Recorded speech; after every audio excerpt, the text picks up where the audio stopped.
جو بول رہا تھا میں وہ ریحان رک جاؤ، اذان ہو رہی ہے.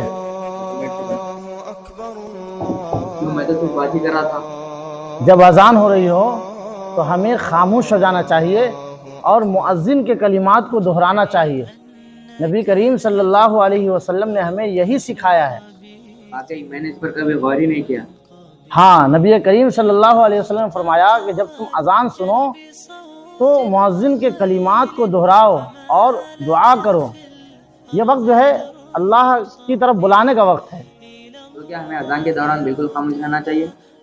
بالکل، یہ وقت اللہ کے ذکر کا ہے.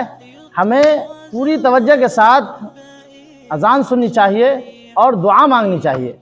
بالکل ٹھیک کہہ رہے ہو، میں آئندہ اذان کے وقت بات نہیں کروں گا. ماشاء اللہ. اور یاد رکھو، اذان کے بعد دعا بھی مانگنی چاہیے.